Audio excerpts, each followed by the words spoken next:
parents, leaders, support staff, and my gosh, the children at the talent we got in these schools. I mean, we should be so proud of what they did. So I just want to start. Go ahead.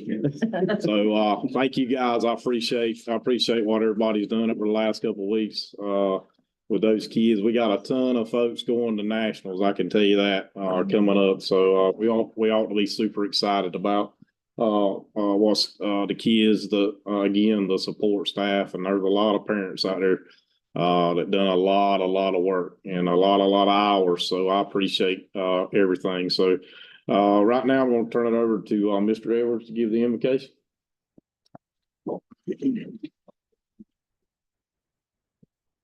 Everybody, let's pray. Dear Lord, as we gather today to conduct the February 2025 meeting, could you please look over us, guide us, lead us in the right direction to make the best decisions for all the people in the county, children, staff, and all. In Jesus' name, amen. Amen. Somebody standing. We've got the CTE students from East and West are going to come and do the Pledge of Allegiance for us.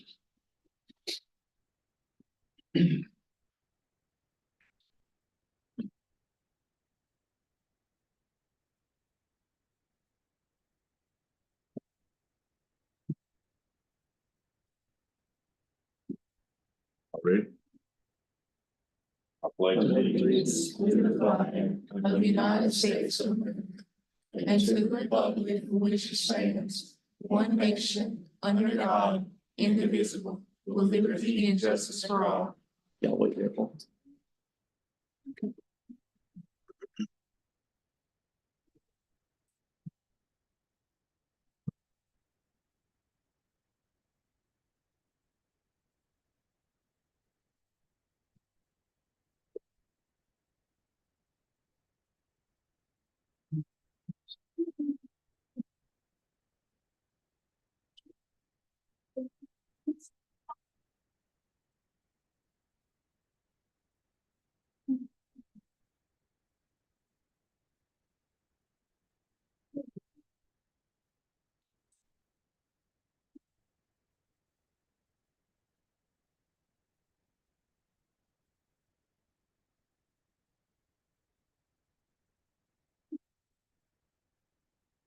All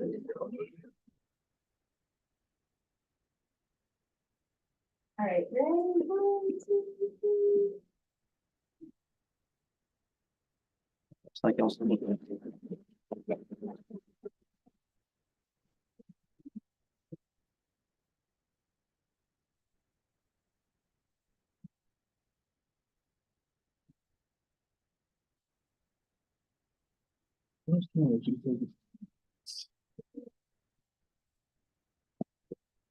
This time we'll ask for a motion on the floor to approve the agenda for tonight. And Chairman Secretary, if I may just a moment, we Yes, need to sir. approve an amended agenda. Yes, sir. And we need to remove action item 9.01. Just for a quick clarification, if I may. Ms. Harrison was at the school finance conference today, and there was some additional information that she received regarding the restart model, some things that the district may want to consider.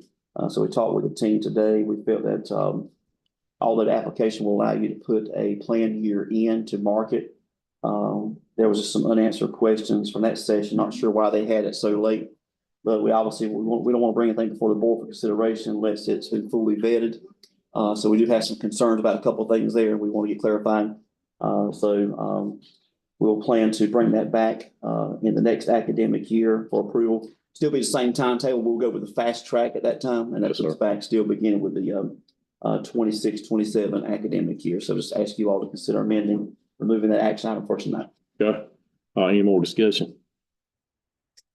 Can we get a motion on the floor to amend it and remove it from the agenda tonight? So moved. Let me get a second. Okay. All right. All in favor, by signify by saying aye. Any opposed? Ayes have it. Okay.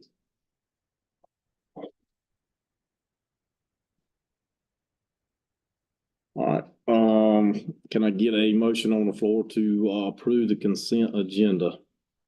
So moved. Second. All in favor, signify by saying aye. All opposed? Okay, motion carries. Consent agenda has been approved, for tonight. Spotlights and recognition, Dr. X. Thank you, Chairman, Secretary, and board members. We have several that we would like to recognize for tonight with spotlights and successes. I also want to let you all know that we'll be starting to recognize our beta students beginning next month. So we did have a great showing at beta this year. And I think it gets better and better every year. So we have a lot to be proud of in Bladen County Schools for our students there. Tonight, I want to recognize Ms. Stephanie Norris, who will be recognizing our first place science fair winners for the district. Ms. Norris. Yes, it was an impressive show, and everyone knew that Bladen County was in the house. They heard her name so much you could, my understanding, you could see his eyes roll and stuff. I like that. So we hope to continue that with our science fair, have the same thing. We have several winners. We have first place in fourth grade, let's say Terry.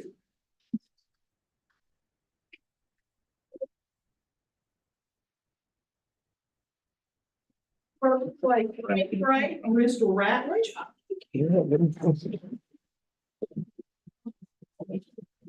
We have first place sixth grade, Paige Nichols. We have first place in seventh grade, Earth Environmental Science, Chastity Dennis Smith. And we have first place in seventh grade chemistry, Tiana Singletary. All of these students will advance to compete at the regional competition at the University of North Carolina. Awesome. Good luck to all of you and congratulations.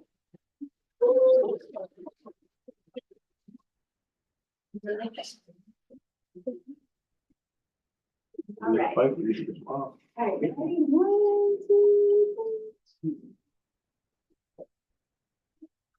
Right down here.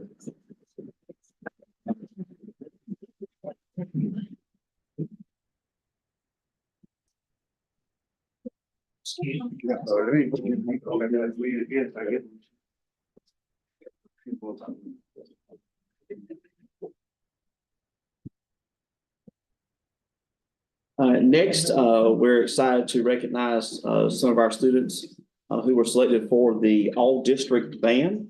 And recognizing those students tonight will be Miss Brenda Flowers, their proud band director. Thank you, Dr. Atkinson. We had two students from Elizabethtown Middle School who auditioned and were selected to perform in the Southeastern District All-District Band Clinic. They competed with students from about 17 counties in southeastern North Carolina. And Jason Cromartie was selected to perform on trumpet.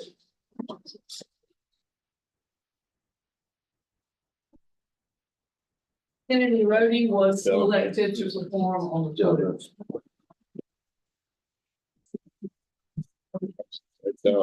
Straight word. Good job.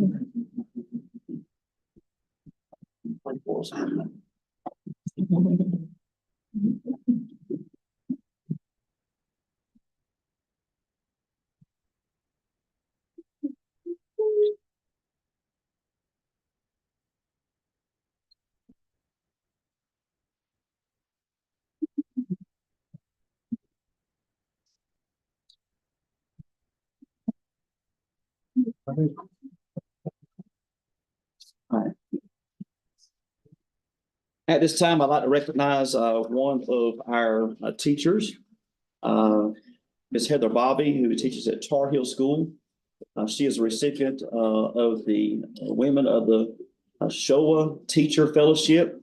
There was 111 applicants across the state. Ms. Bobby is one of 35 accepted into this program. This fellowship provides curriculum training to teach the story that inspired the North Carolina Memorial. She wouldn't take off her boots. This spring, students will have an opportunity to travel to the memorial, meet the artist and a Holocaust survivor. So congratulations to Ms. Bobby.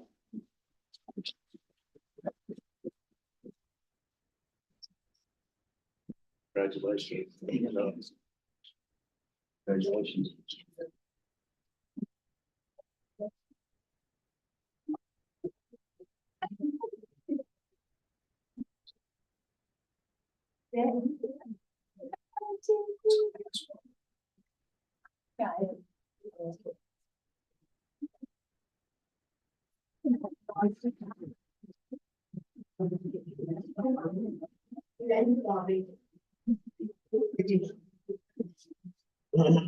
Next, I'd like to recognize two additional educators who have worked very hard through a very tedious process to achieve national board certification. So this time I'd like to recognize Ms. Jessica Bordeaux and Ms. Tara Kelly.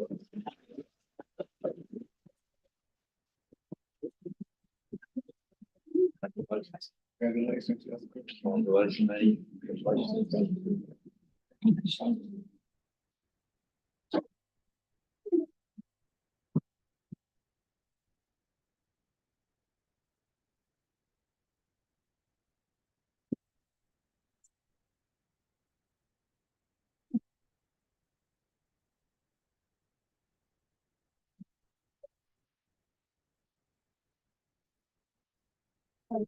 Chair, Secretary, board members, that concludes our citizen participation, excuse me, our smallest and recognitions for this evening.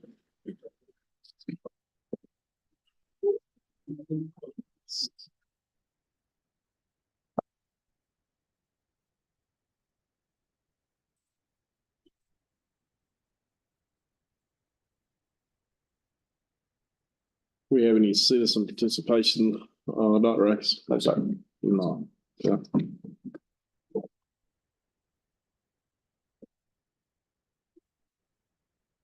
So, information items, refer that, to Dr. Atkinson for review.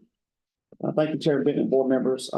Just want to share some information. As you know, there's been a lot of questions and concerns related to immigration enforcement in schools, and those practices. And obviously, one thing that we want to do as a school system is one, always honor the law, and also be respectful in the process that we're doing that.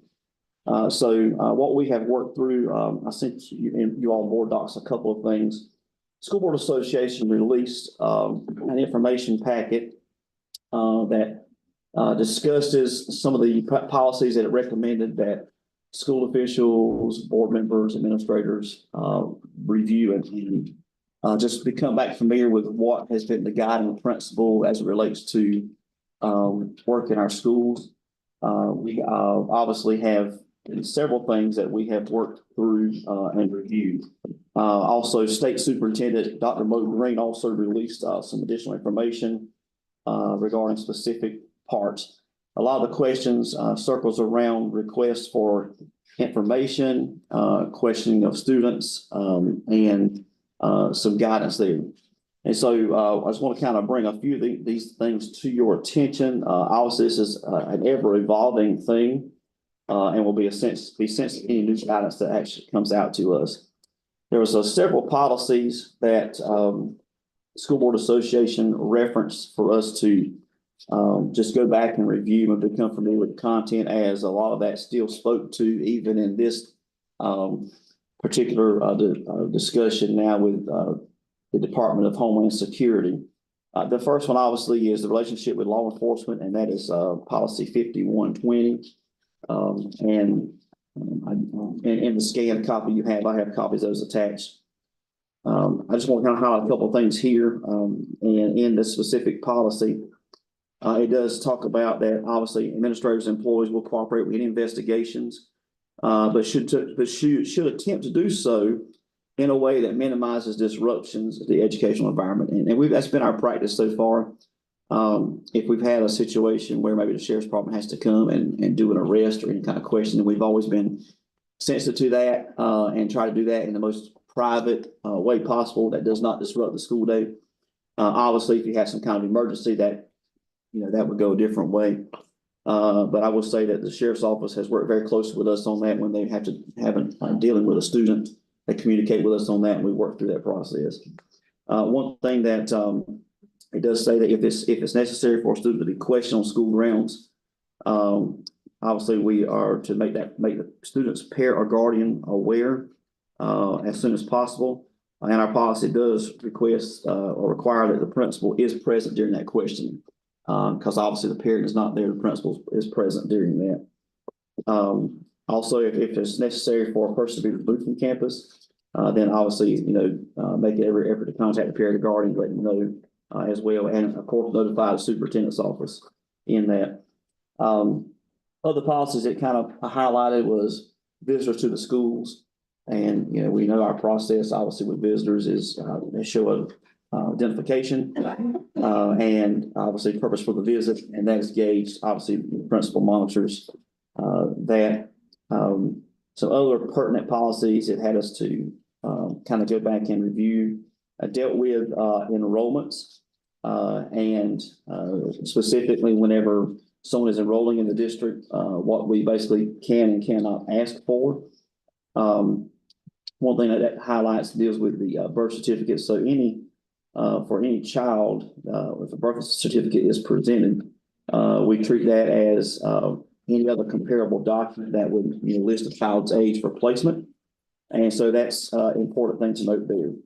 One thing that was highlighted deals with FERPA, and some information that we've been given is that we know that students' information is confidential, and there's only certain reasons why that would have to be shared outside of parental consent. So for an example, if a law enforcement officer came and produced a subpoena for a copy of a child's record, that is an allowable reason for that, because you have that or a court order.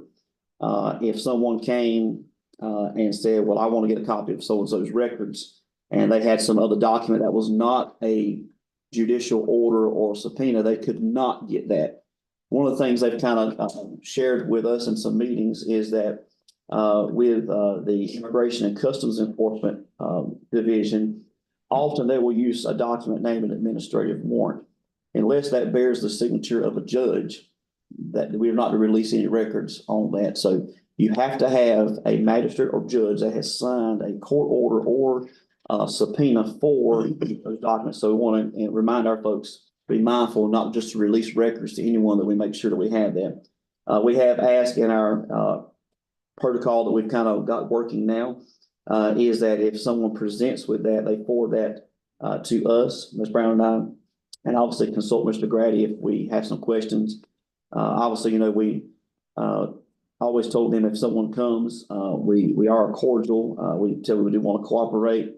But we also have legal standards and requirements that we'll have to do as a system, because we do have minor children in our care.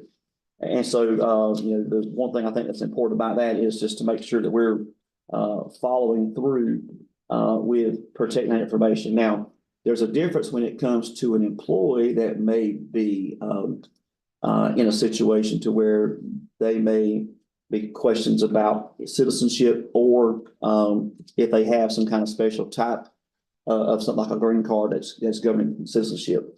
There's a separate file outside of what would be general public information from a personnel file, which is like name, age, salary, that kind of thing. There's a specific file that we have to keep on hand. If that was to be requested, that does not require a subpoena or judicial order. That administrative warrant or document that those agents may ask for, that can be, because that has to be publicly available. In fact, anyone can ask for that, because that's a file that has to be maintained on anyone that would fall into that category. So that's the kind of difference between what happens on the student side versus a staff member side. So that's one thing we be mindful of. Now, schools would not typically house that. That would be housed here, that information. To date, we haven't had anything like that. And to date, as far as we know, we have not had any interactions. Now, Sheriff McVicker shared with Ms. Brown and I that typically they are contacted when those agents are coming, so that we would have a heads up that because they had to obviously go with them. And so that, we want to kind of reiterate that we can keep that communication open. That would help us be prepared. But there again, somebody may just happen to pop up and we not know. One thing that I think that's important too, is that the release of students, that we just want to reiterate with our schools, and we've done this, and we'll have a principals meeting again this week. Make sure that who is coming to check out a child, that is on their record to be checked. The ID has been checked, so we're not releasing a child to anybody. There's also questions that have come up as part of these policies, and again, I won't read through all of them, but in the event that, say, the Immigration and Customs Enforcement Division happens to take detain parents and there's a child that doesn't have anywhere to go. The process through that, working through the Department of Social Services and making sure that they're aware. Now, I do know, and even before this, there's obviously been some shortages in some of those areas, and we've seen a big influx, even not just in this arena, but in our area, pretty transient population that is kind of in and out, some folks moving in from out of state. Ms. Brown's gotten several new enrollees through her office, probably in the last 2 or 3 weeks, an influx of students. So and when we're doing that, we're trying to make sure we have all the documentation that we can. If we have any special circumstances, we have found that there's been some bit of a challenge, that I think they're kind of stretched pretty thin too with cases. You may have foster children that have been relocated to Bladen County because of a change in setting that they may have. And so, even beyond just this, it's just be mindful of that. So, how do we, deal with those situations? Even to the point of maybe multiple siblings. And, what defines the legality versus not. One thing I think that's important too, that also in that you may have families that would fall under the McKinney-Vento Act, and there's a separate set of guidelines that kind of work through that too. But I think that it was good guidance that they gave us to kind of refresh these policies. One thing that Superintendent Green shared with us, he highlighted, and I think their attorneys worked through this. In 1982, this was the U.S. Supreme Court case that said that we're constitutionally obligated to provide all children with access to a free public education, including any undocumented immigrant students. And so, for us, we're really not in that enforcement side. I mean, that we just, any child that comes to us, we follow our policy, we get them enrolled and put them in, and one of the things that we gotta be mindful of is when we're doing the enrollment process, we're not asking those questions. So no staff member should be asking, are you legal or not? Now, we hadn't been told that's happening, but we've just got to make sure even more so now that that's not taking place, because that cannot be a question asked, and that cannot be a condition of enrollment for a student. We're required by law, any child that shows up, and we've gone through our process, we have to enroll them regardless. So one thing he highlights, I've already mentioned the judicial versus administrative warrants. And one thing we're going to see if Mr. Grady maybe can help us out with, I think it'd be helpful for our folks to kind of see or find a way to give an example of what each one of those look like and the differences, just so folks, I know a lot of times these documents sometimes can look very similar. So our folks kind of know what this potential maybe administrative warrant may look like. That's not, typical. We see subpoenas quite a bit for records and things, so we're pretty common with those. But the more we can kind of educate ourselves, just not to get caught up in a situation that may not be, in alignment with what we should be doing and following that process. Several things that are listed here in terms of trying to work through, resources. One thing that we've always been trying to do is providing resources, and translating the language. That's something that we've already done already, but more so with that. So that if there are parents or others that, do not speak English, that they're able to understand those materials and provide those services on that. In fact, we're required to the greatest extent possible to do that. In fact, that's why I think it highlighted, policy 4003, which deals with your translation. And so this is an ever-changing thing, and as we get more information, obviously we'll update you all on that. But I think a lot of this is not something that we have been used to dealing with. I do know that, like I said, we have not had any notice here in Bladen County. I do know that we have had an incident. I think that agents went to a school in Sampson County, but we have not had that in Bladen as of today. And so, if it is, we want to be as prepared as possible to cooperate to the fullest extent of the law, and that law will be on every side of it as well. So I'd be happy to answer your questions if I can answer them, and if there's not, I can take those down and try to get more information. But it's just something that's on our radar that we are looking and trying to review.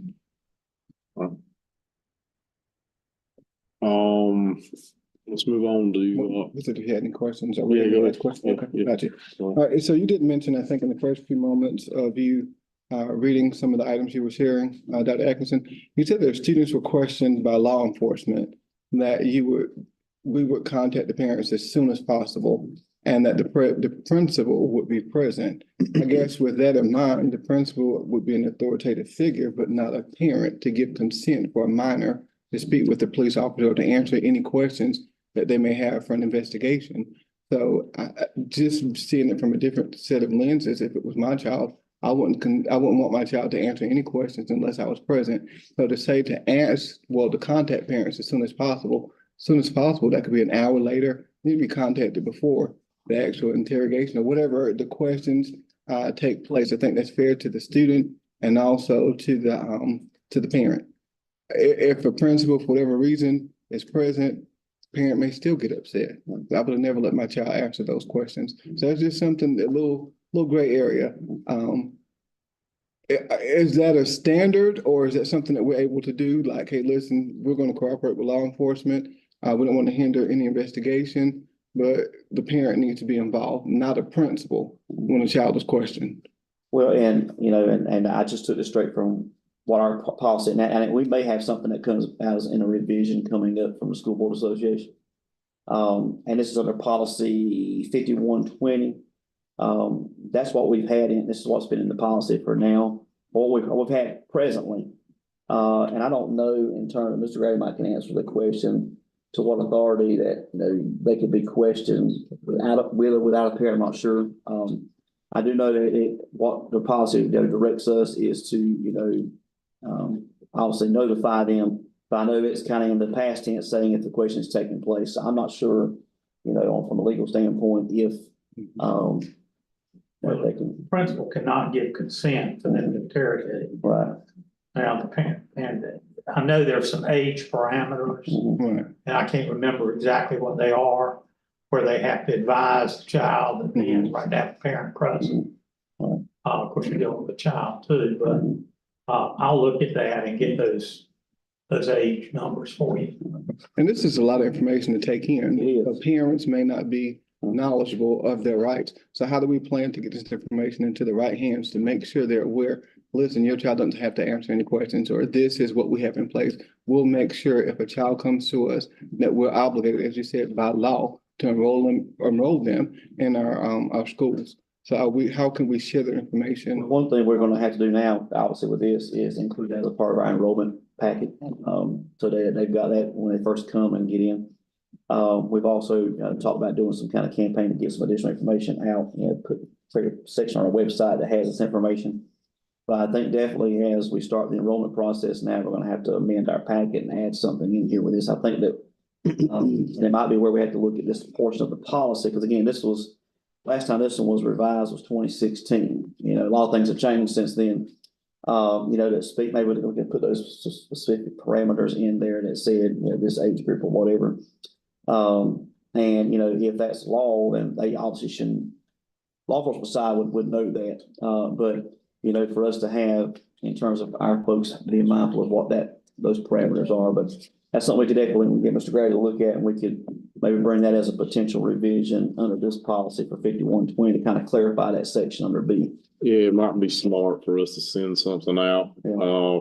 you know, through primary, middle school, right on through high school. I know 18, you know, when they turn 18, they kind of, they can make their own decisions or from that stuff, from what I've read here, but there might be something we just need to send out. Sort of like we do letters. I know we put stuff on the websites and our pages and stuff like that. We might read it, you know, from that standpoint. So at least if you send it out as a priority, then maybe it would get to the right ones, for sure, or get to everybody at least if they could, you know.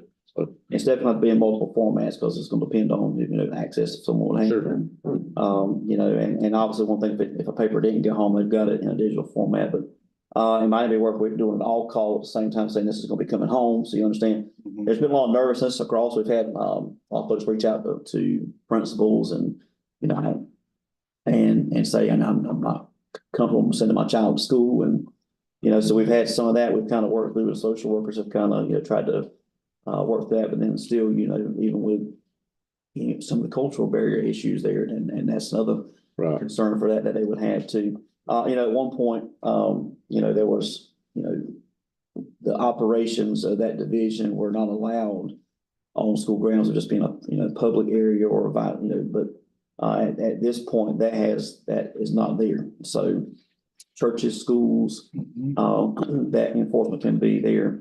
Right. At one point, I'd even include like the bus stop would have been considered a safe space because that's part of the school environment. But at this point, that's not there. And I think that's what kind of puts the urgency because, we kind of knew that already, but now that this has changed, and we, to my knowledge, we haven't had any, even prior to this, that I'm aware of, any visits on the school campus for that. Now, I've seen, folks in the area, but I've never seen them on a school campus for us, so. Excuse me. But yeah, I think it's good to get a clarification on that. Mr. Rowe? Can law enforcement, investigate or just a regular student who's not an immigrant, related issue? Well, if there's they can be involved, yes, Mr. Roden, in, pretty much anything that may have criminal activity. And I think that goes to, if there's clarifications on the questioning part, maybe including that in there too. That would apply, this policy is for all of us. That would apply to every situation on that. Excuse me.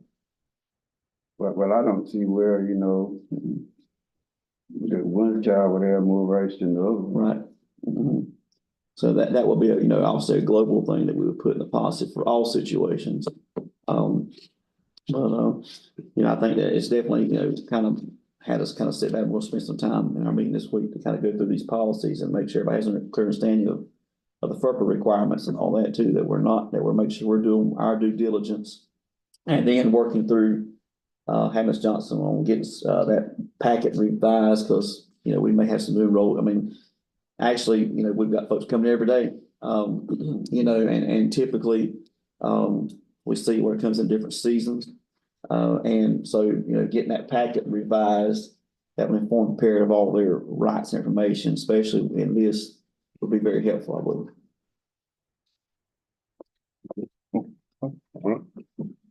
Should we put a timeline on that packet, Dr. Axon, or is that We can get it fixed this week. I mean, we've got, only thing we'll not have, obviously, we won't have the questions information, so that would have to be added. And then we could put it in policy. That still could, if it's the law, it won't be an issue sending it out. It's just a matter of reflecting in our policy. go ahead, dude? If Gary does find something out, I know this will be, it's just a bottle, but, share the information with us. For sure, we'll do that. And that way we can make sure that's included. We can get everything else ready and just add that part in and then update the packets. Then that might be a good time to go ahead and send that communication out to everybody then. Yes, sir. Be good. Thank y'all. Let's move on to 8.02. Review board policy 7940. Thank you, Chairman, Secretary, and board members. I also have some questions, or, requests, obviously, the board member can ask for, policy to be reviewed. Or if we get information that we might feel may be necessary to do so. Some questions about 7940. This is the policy on classified personnel suspension dismissal. And so I had gone, through and, looked at, what we consider part of our region districts and kind of did a comparison to see, what may be similar, what may be different in terms of those. A lot of the question was defining, calendar days, versus school days versus covering, for weekends, holidays and that kind of thing.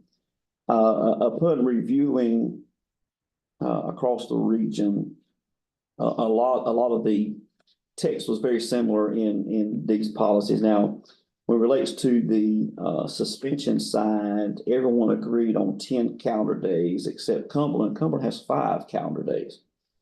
So their board had modified theirs to 5. Going back and looking at the termination side, again, everybody was on 15 for an appeal with the exception of Cumberland, which is 5, I noticed. In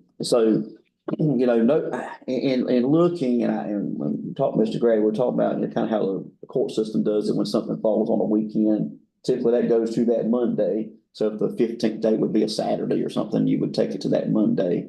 You know, in looking at these, we did not, and no one had that separately. It was just listed as calendar days. That's kind of where we are, man. If you all would want something more detailed to spell that out or a statement added, that could be done. You know, as far as anything else in the policy, I think in my opinion, it's as it is. I mean, I think it's obviously very comparable, with the anomaly of Cumberland, obviously with 5 days. But I think we're aligned with our, you know, regional districts on that policy, in that now. If you all, I mean, we've always, and I know there's a question about trying to use judgment. I mean, we've always tried to do that. So if we had someone on day 15 come on us on Saturday, we would go to that Monday. We also know that there's delays sometimes with, you know, versus a postmark date. And then you got the consideration of when someone dropped something else or someone brought a document to the office. I know we always try to make sure we time and date stamp when that was received.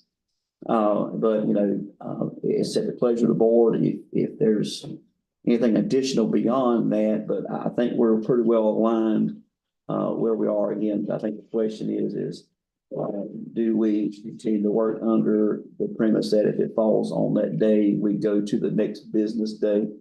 Or, you know, if there's any further clarification that you all would want on there. But like I said, we're consistent with about 10, 11 other districts in our region on that at this point. So.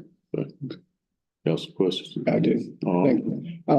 I did bring that to your attention, and I read your email where it had a lot of school districts. And just to piggyback on what you said 2016, what we talked about, the recent the policy prior that it was most updated in 2016. You said a lot of things have changed since then. A lot of those policies that you shared, the last update was 2009, 2010. We're talking about 15, 16 years of time that's lapsed.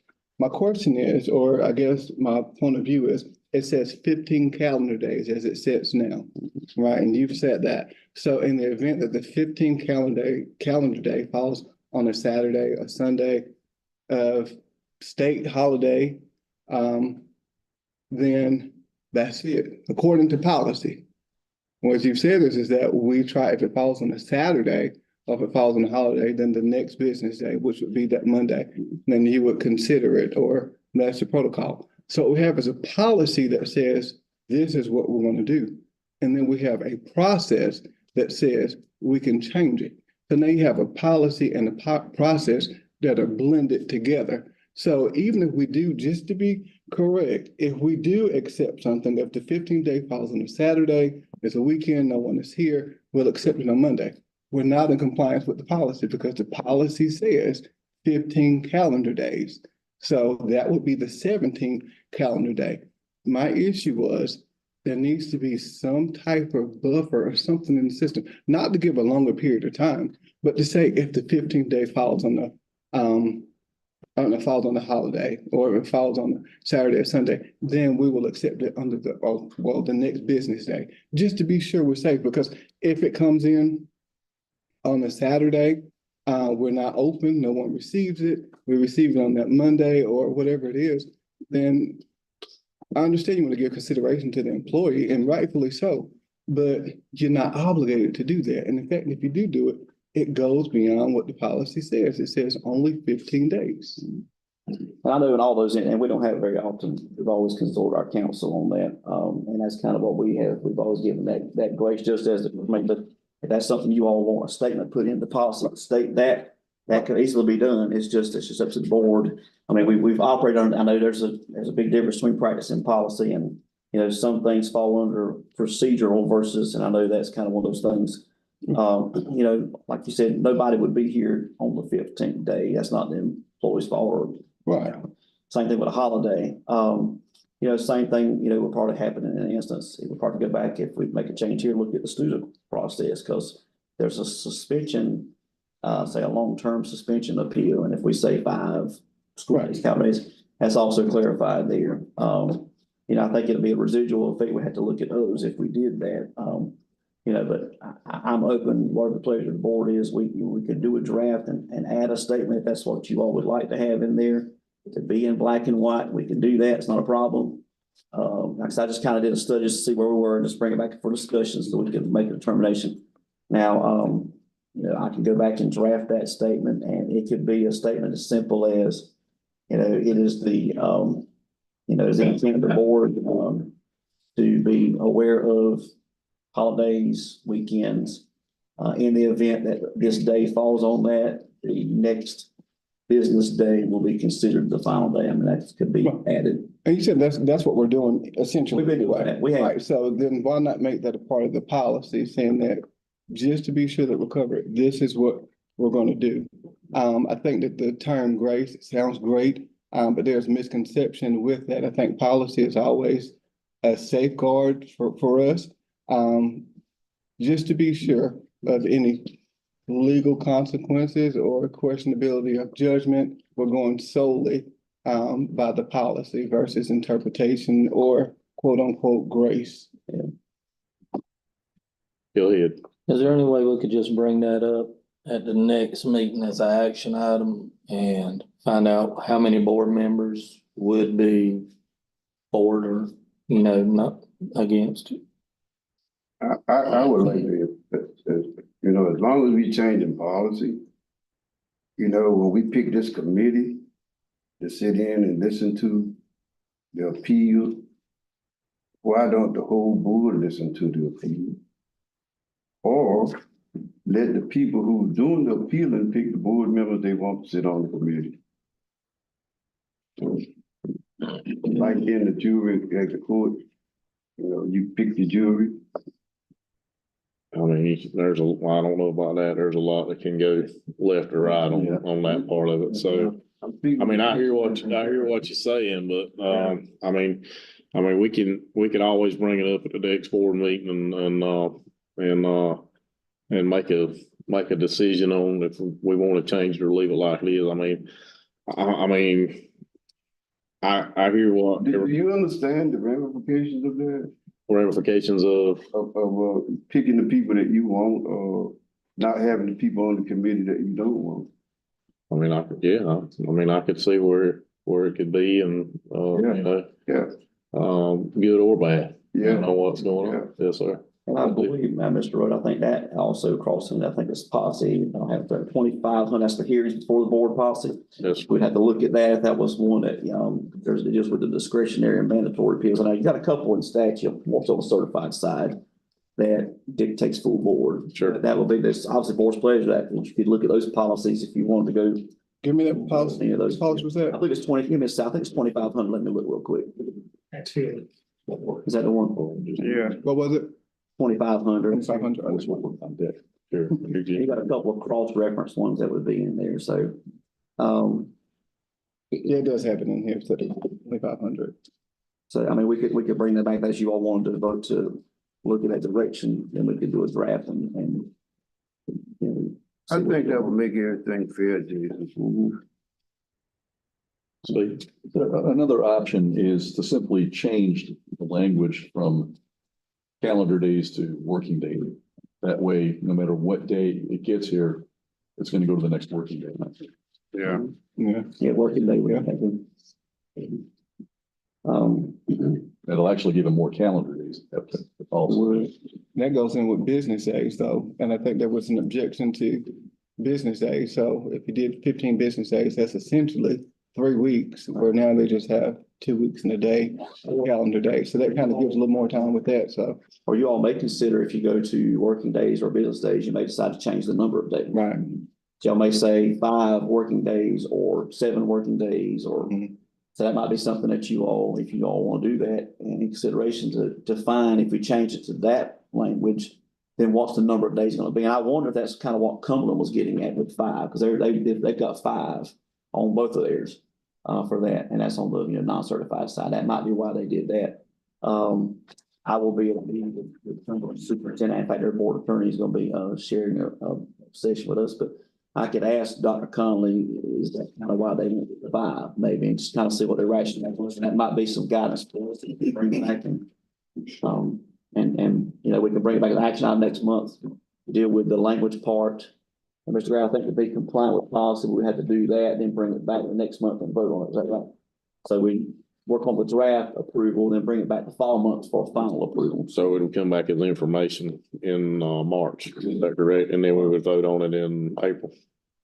Yes, well, I think we have to vote on the change for the policy and I see. then I guess come back and make it approve it as a working draft and then bring it back for a final approval. That would be, unless the board decides to, you can set aside the policy to go ahead and take the action all next month and do it all. Let's just get clarity on it and see, and then, Greg and I can get together and kind of work on some languages.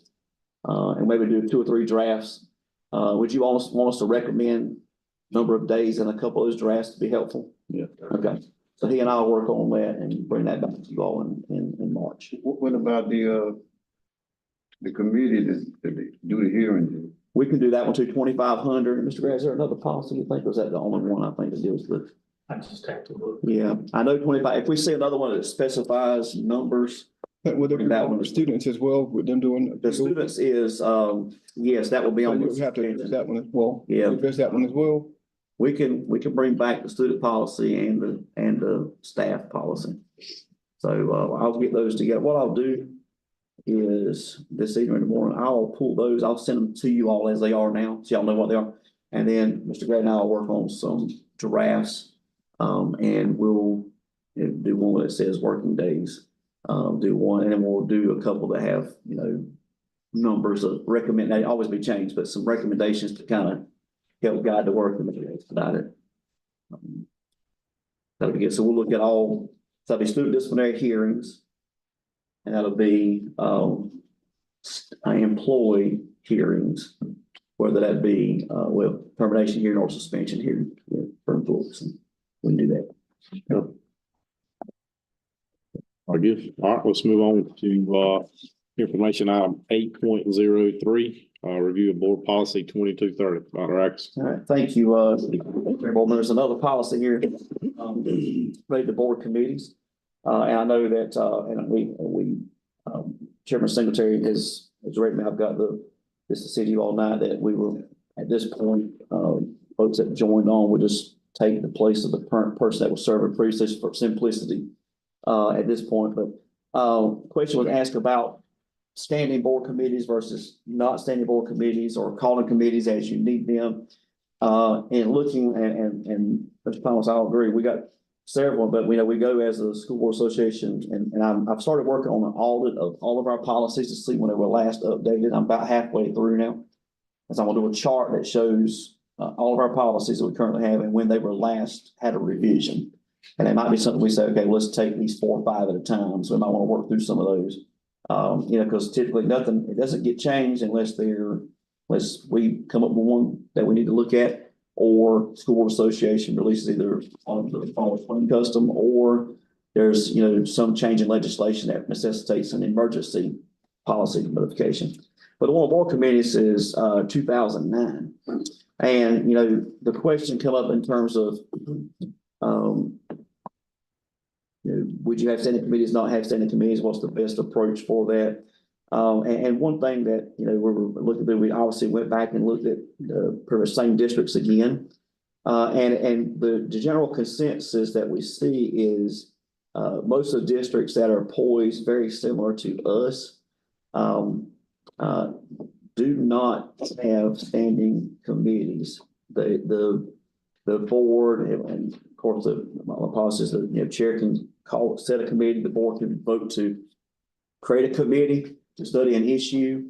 And a lot of that goes back to, I kind of just wrote a few things here, with us, we have 11 schools. You've got Robinson's across the line. Robinson has over 40 schools. So you've got a lot of different things going on. A lot of the question is that, and I've always believed in this, that we got to do everything we can to be transparent in all we do. And sometimes what may happen, and I'm not saying this has happened, and I don't believe it has happened,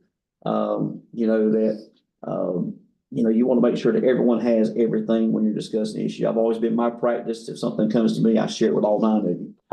And that's, every board member has equal right to that information. Sometimes what has been shared in some of our meetings that sometimes it's calls, where a committee may be working on something, but really sometimes the rest of the board doesn't have that information until it comes time to say, okay, let's put out a recommendation here. In a larger county like Cumberland, for example, yeah, they've got standing committees, they've got almost 90 schools. I mean, so sometimes they have to divide that work, just like for them, they have a committee that works on, hearings, the boards kind of decide their process, we're going to do that. But for a smaller district as us, and I think this is just in my mind and kind of looking where we are, obviously, looking at our policy and the committees that are currently listed there now, a lot of the tasks that they had now, our facilities is pretty straightforward. But like the one of our student services in programs, prime time, we don't have it. Safe and Caring Schools program, don't have it. Bridges program, we don't have it. So there's a lot of things that are listed here that we don't even have in our district that's listed as a committee that would be a part of that. Same thing on the curriculum side. We haven't had adequate yearly progress in the accountability model in many years. We have not had a ninth grade academy. The Huskins dual enrollment has actually changed to the CCP program. So even the descriptions of the committees are far well dated from where they are. And then looking, Anson, Clinton City, Columbus, Harnett, Richmond, Sampson are some that stick out that they do not have a listing of a standing committee. And talking with a couple of folks in there, that they've done that just because they felt like it promoted the transparency of the board. So say, for instance, that there's a facility issue that, typically what they do, if the board as a whole feels, well, we need to form a committee to dig a little deeper in this, and they have that option. But if not, those discussions, debates, reviews happen with the full board, and it's not a section of the board. That makes sense. So that's kind of the premise of what they were doing. Obviously, the board still has a right, chairman still has the right, if you all decide to do something with this policy, to call a committee or set a committee for that purpose. That goes back, Mr. Rhodes, saying how they talk about with hearings, that takes away having a hearing committee. All 9 board members by default would be the committee on. It's almost like the language and committee of the whole. The full board serves on in that purpose.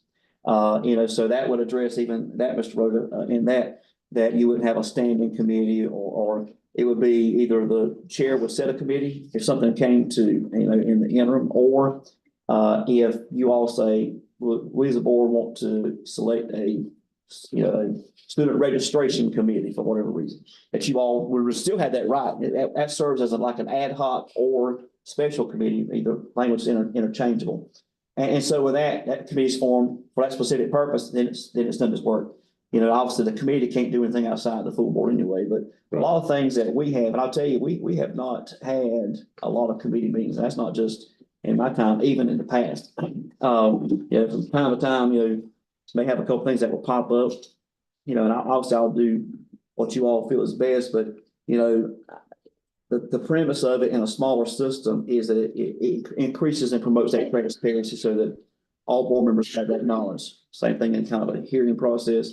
Same thing, say we're wanting to go and, apply again for the capital needs fund and on a construction project.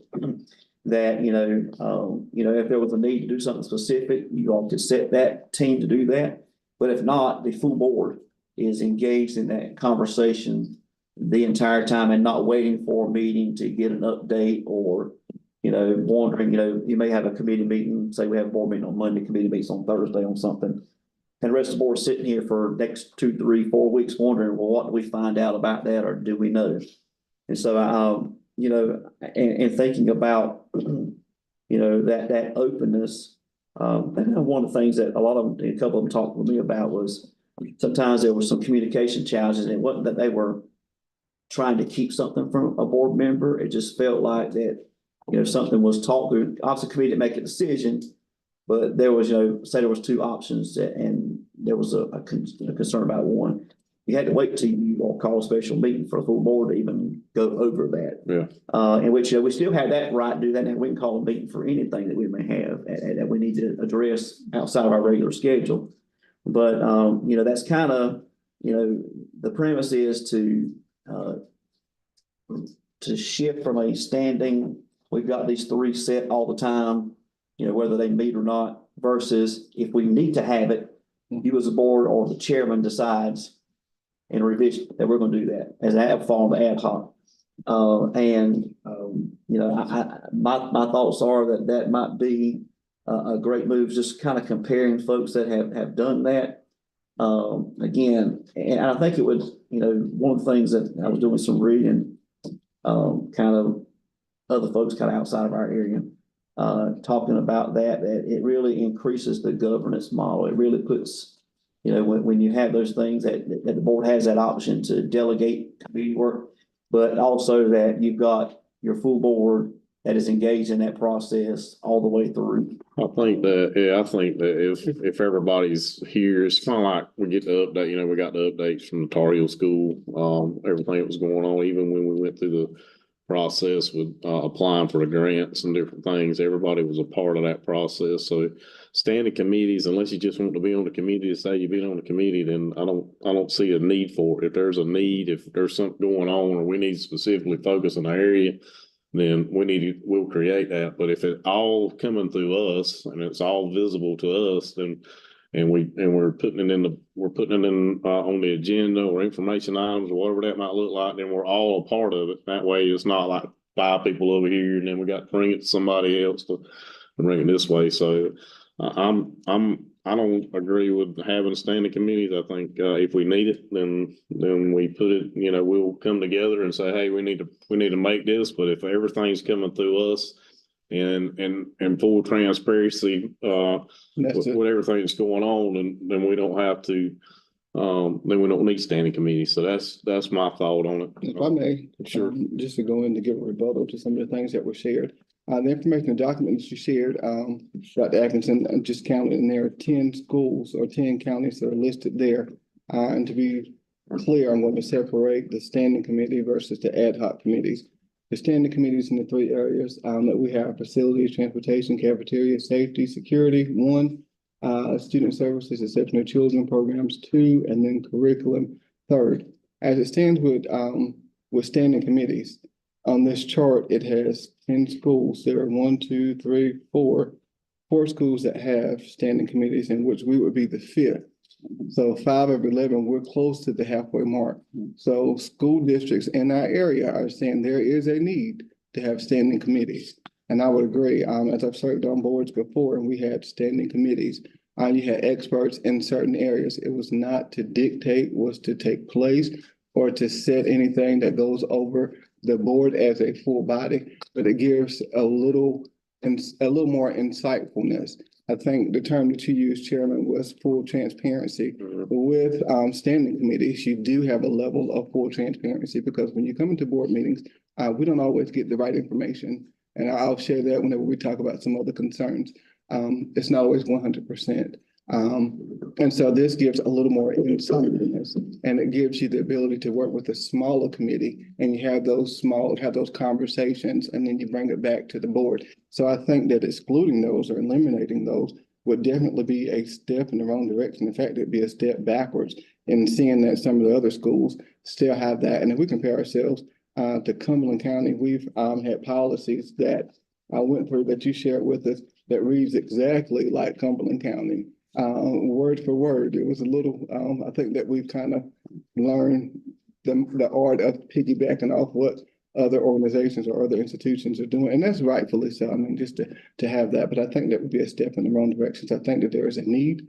And I think it's evident in the spreadsheet that you shared, showcasing that other schools, about half of them in our district, are doing the same thing.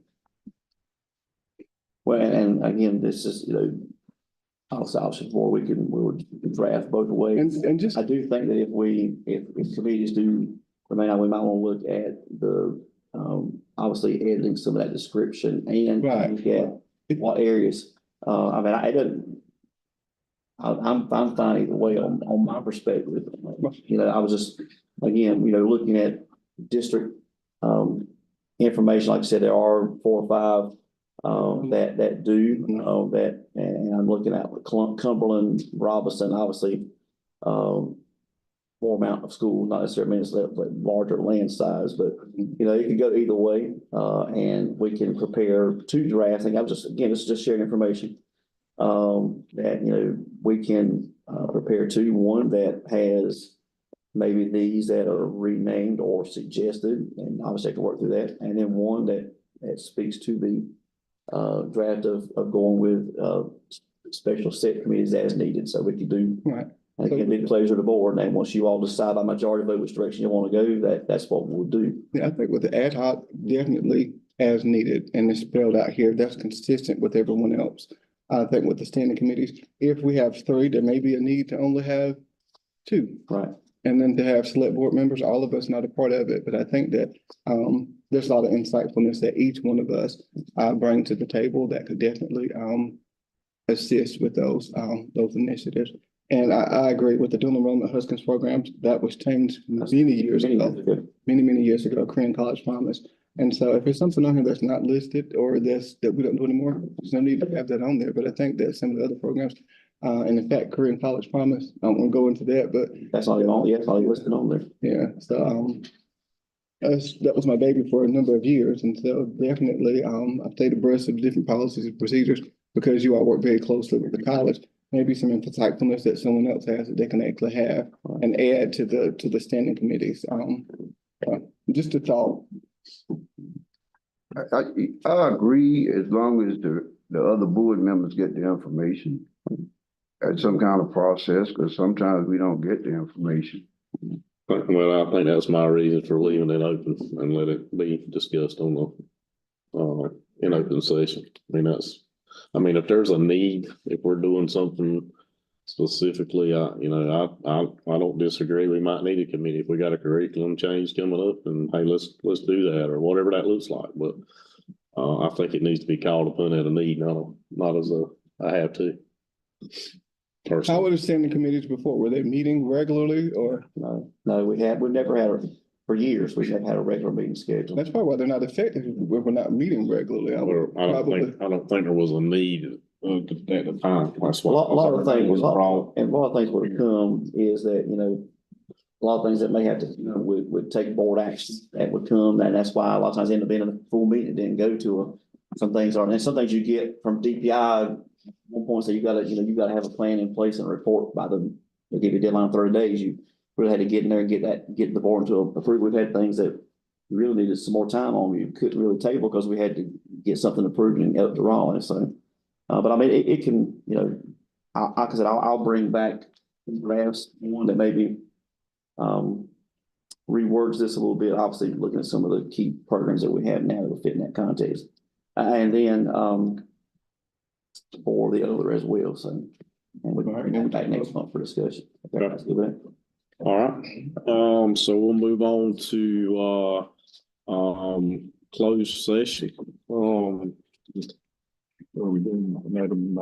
No, we amended the before you got here, we amended it because there's some more information that's coming down from Susan, who's at the financial meeting. So we'll bring that back once we got all clarification on that. So that's been amended and removed from the agenda at this time. So we'll go into closed session for the purpose of discussing personnel for NCGS 143-318-11 to consult with an attorney if needed for NCGS 143-318-11.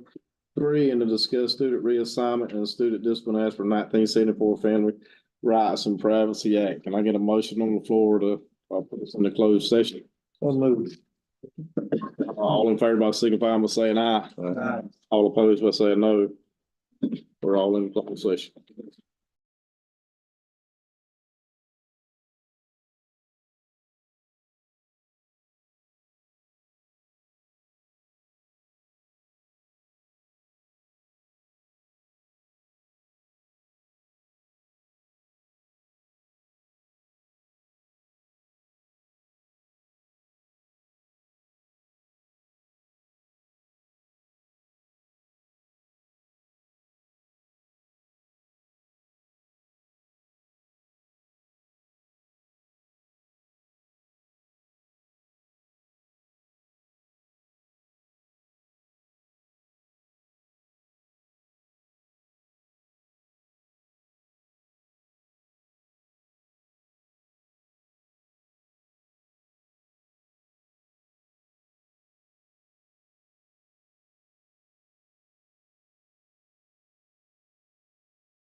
can I get a motion, on the floor, personnel action items, Dr. Atkinson?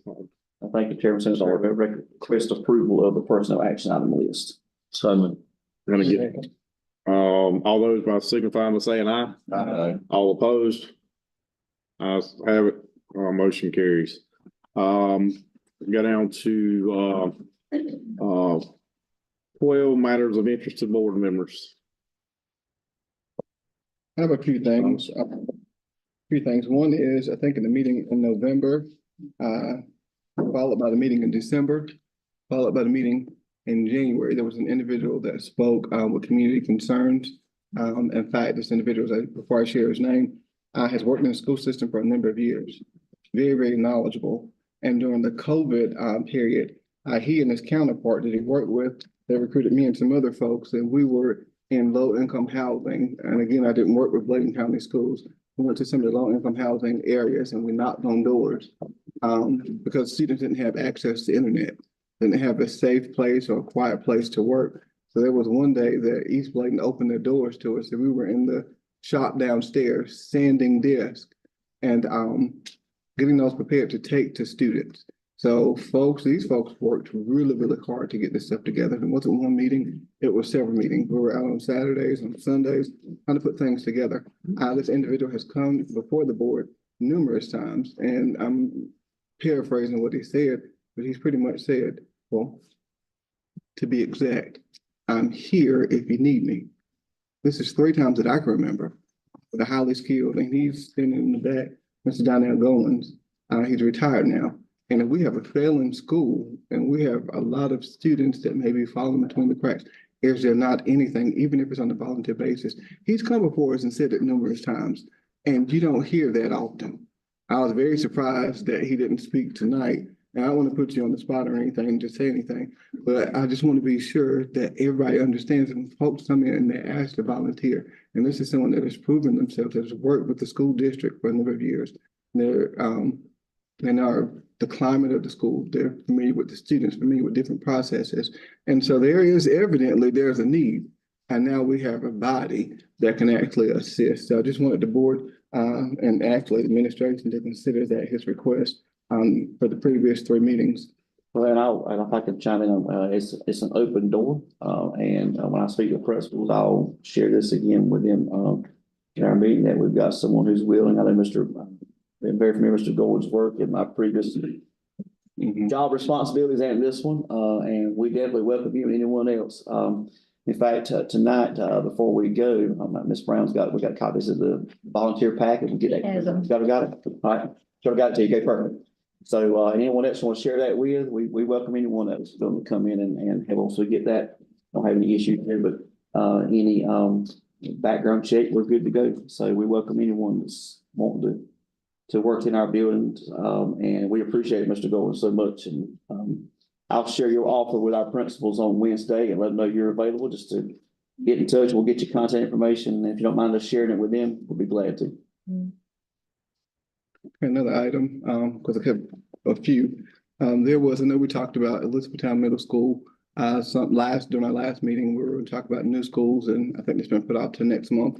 But there's a nonprofit organization that may be willing to provide free tutoring, provided that the tutors meet the standards of Bladen County Schools, so with background check, the credentials and things of that sort. I think although they're not fully committed, I'm almost 100% sure that they will. The only thing they would need is a space on the side of the campus, and then they will have, I don't know if you all want to vet the tutors, but again, if we see that there's a need over there, and then we have an agency that has those resources and has those dollars, then that would be at no expense to us other than providing that. So Thomas is just fill out the volunteer packet with the background check. And then once that clears, we're good to go. Okay, perfect. So yeah, and if you have them reach out to me, I'll be glad to talk with them. Okay, I can talk to the president and have him to reach out. who is it? Who's the nonprofit organization? Mount Calvary Center for Leadership Development. Okay. Let's see, there is, what else did I have? And I know, sometimes we have challenging conversations in the communities, and I got into a bit of a dispute with someone about the school district and they shared a concern. And I told them that it wasn't true. And I hope that I told them correctly. Because the person said that employees were required to sign NDAs, non-disclosure agreements. And so whenever they shared that with me, I'd never heard of anything like that. Well, of course, Jay-Z and Beyonce, their employees signed NDAs, but I didn't think. And so that was so please tell me that that is We do not. 100% correct. We do not have a non-disclosure agreement. We have a confidentiality that's aligned with FERPA, which you have to have. Okay, so it's a confidentiality agreement. Yeah, that's all. Purpose deals specifically with student records, so it's nothing, thank you. It deals with that, EC. We had to put that in. That was one of the new requirements, and we're fixing to see some new stuff too. We haven't got all the information. It's going to be changing with the Children's Internet Protection Act. Mr. Bell's working with some of that. There'll be some other consents and things there we'll have to start doing. And that's good, that's good to know. Yeah, no non-disclosure. First with FERPA and confidentiality. We are we try to be as transparent as we can, and you know, some things you can't share because it's protected by confidential. But the things that we can, we want to, because we want people to understand that, you know, we got some great things going here. We got some things we need to work on, just like, you know, Mr. Goins had offered to help us with some things, and others will. We welcome all the help that we can get. Yeah, we do not, we have nothing to hide in Bladen County Schools, so. That's good to know. I know we had set for, Go ahead. Hold up. Go ahead. we have set for a joint board meeting with Bladen Community College on February the 17th. I think that's next Monday. You said there would be an agenda to go out. Has that? I talked with Dr. Lee today, and it's a very open agenda. I'm going to create an agenda for us on our side board docs. Okay. I asked specific kind of, they obviously want to have, it'll be a period of reception at the beginning to kind of, you know, meet and greet. But they also wanted to talk about the CCP program, the CCP programs, kind of where we are, you know, maybe some opportunities down the road. So that's going to be around the discussion of how we can work together, the two boards and the two systems. I also have a great relationship already, but how we can further expand that. Maybe some new programs. I know we're fixing to add culinary in. Okay. For that, that'll be new for our students to take advantage of. You know, we've, and Ms. Mize, if you don't mind, would you speak kind of some of the CT programs that we're working with Bladen Community College on now, and some things that's forthcoming that we're doing? So a lot of our school, it's our goal for every CTE pathway that we offer to feed directly into BCC. So an opportunity presented itself for the West Bladen students to take advantage of culinary this year. It didn't pan out because of an instructor issue. But that is still in the works. We have a partnership with every single CTE pathway to feed directly to BCC. Right. A lot of the classes can kind of fit together like a puzzle so that students can begin to take them in high school and get dual credit for those classes. And one thing we're trying to Do do, they have a culinary arts program now? they're starting one, yes, sir. And actually, you know, they acquired, BCC acquired the Booker T. Washington building. Right. Be housed there. Their early childhood department's going to move there, culinary. And I think part of the agriculture is going to be there too as well. So it's our agriculture program. You know, one thing we try to be mindful of too is, you know, what is it that, and, you know, like tomorrow we have our CT Business Advisory Council that meets twice a year. And we're going to be talking about, you know, you want to develop courses. You know, we've done some new things like logistics and drone, because there's been some needs that's come out from our business partners and the community that these are some of the skill sets and training that we want. So we always want to make that, you know, but also give students a pathway so when they leave us, they could go to the community college, or if there's courses that we couldn't offer that maybe the community colleges does. Right now, they took over our fire academy. So that's some of the work that we're doing there with them on that. You know, so constantly trying to, so I think that's kind of the premise of that meeting next week, to talk about kind of where we are. Dr. Lee will share from the college side, and some opportunities for moving forward. And, you know, the trustees, obviously, you think about it, you pull their numbers, we make up the majority of Right. them. Right. They need us. They need us. Yeah. And so that, you know, they want, you know, obviously to keep that relationship, and it's been positive, but keep it open in ways we continue to improve it. Right. But also be receptive to students' needs and community needs as well. With the, I didn't know if there were any documents that we needed to read over, because with, She is working on something to send to me. She said, hope to have it tomorrow, and I'll forward it to you all. right, if you could do that as soon as possible with the last, in preparation for this meeting, try to read through all the policies, everything, to be sure. It totaled 171 pages of material, not just to read, but to go in and dissect. That was a great deal of items, and I'm a little bit old fashioned, so I have to have my stuff printed out with a highlighter and go through it to make sure I understand everything. And so if at all possible, I know it has to be by Friday before the board meeting, and you did give us Wednesday, so that's still 4 business days.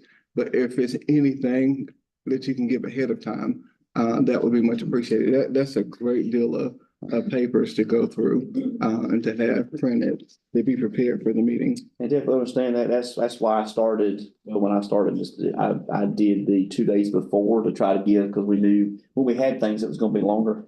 But anything that we know that we have that may be coming, we'll definitely try to get that pushed out even sooner for you all, especially if it's thick like those policy packets. And we do that when the custom policies come from school. We had to I sent you the same email they sent me from them to get and start looking at them before we have an agenda item. But we'll definitely, anything we have that comes forward, we'll try to get it out to you even sooner, because I know, because we spend a lot of time reading too. It's a lot. There's a lot, yeah. So we had a conversation sometime back in December. It was about consistency on the website, and I think during that time, Ms. Ellie Johnson was given a charge to contact both myself and Mr. Rust, just to be sure that our information matches some of the other board members. I think there are 2 board members that have bios and the rest of us don't, and so that's just not taking place as of yet. That's kind of gone on a couple of months. I just wanted to bring that to your attention once again. I've got yours here. Actually, I just had a clarifying question for you that I was gonna talk to you after the board meeting. Thank you. Thanks. All right, so, what else is there? I don't know if we could talk about this now, but East Arcadia is always gonna be a concern. Folks are asking a lot of questions. Have there been any talk? I know that a decision, or we'll have to discuss it in the board meeting sometime, but just to bring to the board that there are a lot of questions about forward movement and some decisions with East Arcadia School. I can share where we are at this point. Last year, we talked about some information. In fact, we had in 2 phases. And right now, we're actually going through some preliminary numbers and things for the upcoming school year, looking at enrollments and all.